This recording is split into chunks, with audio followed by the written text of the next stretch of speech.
Hare Krishna. So before we will look at the next change made by Jayadvaita Swami, I want to read you this quote. When Srila Prabhupada conveyed to us the conclusions of the previous acharyas, he did so perfectly, preserving and transmitting the philosophy exactly as it is, neither watering anything down, nor covering anything over, nor leaving anything out. He gave us the essence of everything. We therefore don't need to add anything, subtract anything, or change anything. We need only faithfully serve Srila Prabhupada's orders and everything will be revealed. So the author of this quote says that Srila Prabhupada conveyed everything to us perfectly. And we therefore don't have to add anything, subtract anything, or change anything. Now, it might come as a surprise that the author or the person behind this quote is none other than Jayadvaita Swami. It was written in 1995 as a Vyasa Puja offering. So it was written 12 years after Jayadvaita Swami changed the Bhagavad-gita as it is. Now, I have another quote from Jayadvaita Swami. The quote is actually from this video, and it's about what is the principle of Arsa-Prayoga. And you can go to Arsa-Prayoga.com and you can find this article. It's called Tampering with Prabhupada's personally typewritten Sanskrit translations. And you can find the video here, and there's a transcript of the video. I'm not actually sure if this is the complete transcription of the video or just some of it. But Jayadvaita Swami says, Arsa-Prayoga is a very important principle.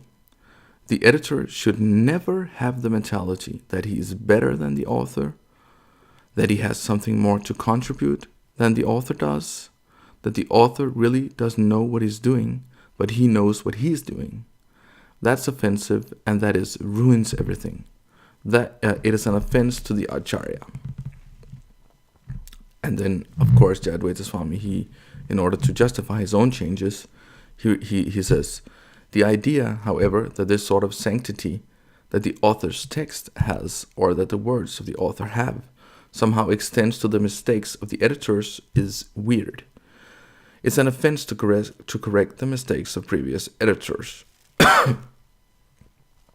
And here he's kind of quoting those who are against the changes. And then he says about these previous editors. Are they acharyas? Are they paramahansas? Are they infallible?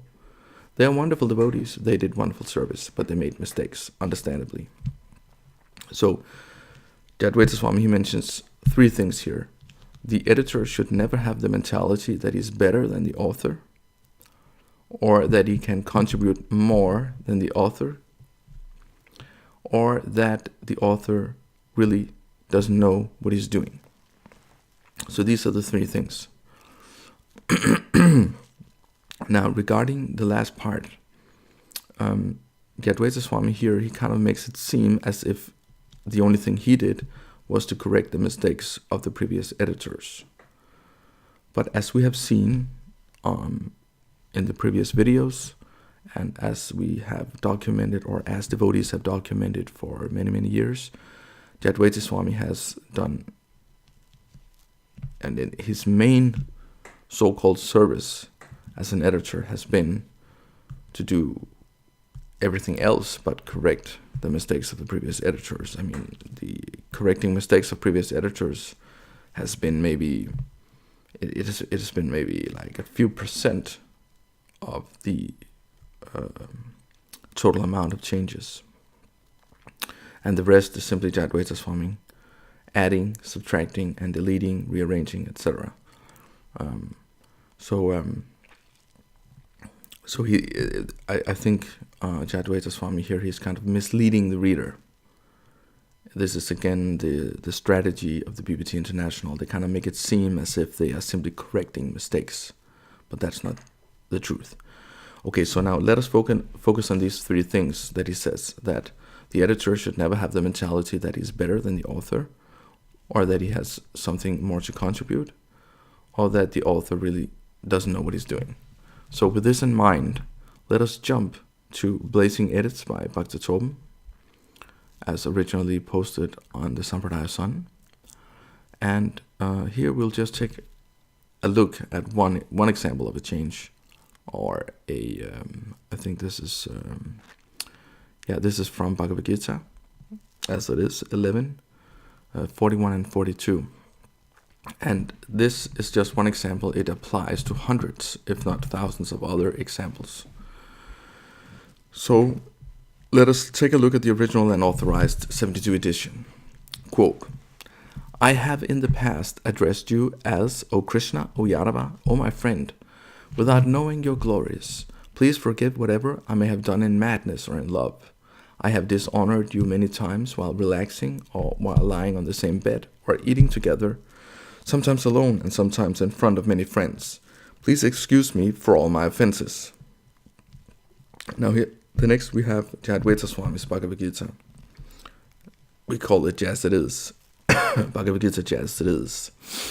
Now, I have underlined the things that Jayadvaita Swami has added. "Thinking of you as my friend, I have rashly addressed you, O Krishna, O Yadava, O my friend, not knowing your glories. Please forgive whatever I may have done in madness or in love. I have dishonored you many times, jesting as we relaxed, lay on the same bed, or sat or ate together, sometimes alone and sometimes in front of many friends. O infallible one, please excuse me for all those offenses." Now, Jayadvaita Swami's claim to fame is that he's bringing the Bhagavad-gita closer to what Srila Prabhupada originally wrote in his manuscript, or what he originally said.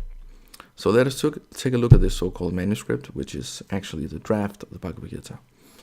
So Prabhupada writes, "I have addressed you, O Krishna, O Yadava, O my friend, without knowing your glories. Please forgive whatever I have done. I have so done in madness or in love. I have dishonored you many times while in relaxation, while lying on the same bed or eating together, sometimes alone and sometimes in front of many other friends. Please excuse me for all the many offenses I have committed against you." So as Torben writes, "Thinking of you as my friend, rashly and jesting have been added, in spite of these not being mentioned in either the original or the manuscript." So let us go back here and take a look at Jayadvaita Swami. His quote here: "The editor should never have the mentality that he's better than the author." That was number one. Or that he has something more to contribute than the author does. Or that the author really does know what he's doing. So, I don't know the editor should never have the mentality that he's better than the author. It seems to me that Jayadvaita Swami, he thinks that his translation is better than the draft, the so-called original manuscript, and the original Bhagavad-gita. Otherwise, why would he make these changes? Why would he add these words and sentences if he did not think they were better? So, if that's true, then it's also true that he thinks that he has something more to contribute than Srila Prabhupada has. Prabhupada did not contribute with these words and sentences. He did not, but Jayadvaita Swami has made that contribution. So he thinks he has more to contribute. And finally, that the author really doesn't know what he's doing. So perhaps Jayadvaita Swami simply thinks that Srila Prabhupada, he just did his translation of the word of the verse simply wasn't good enough. So now Jayadvaita Swami has made it good enough, So clearly, Jayadvaita Swami thinks that Srila Prabhupada, he didn't know what he was doing actually. So therefore, Jayadvaita Swami, he has to make it better.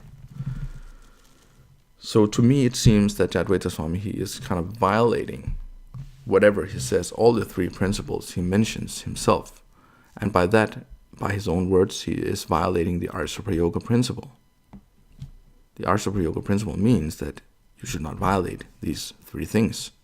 But just in this simple, just in these two verses, Jayadvaita Swami has violated all of them. I simply cannot think of any other conclusion. Maybe you can. You can try, and if you can, please write in the comments below the video. And please remember to subscribe to this YouTube channel. Thanks for watching, and please be kind enough to share this video with your friends on social media.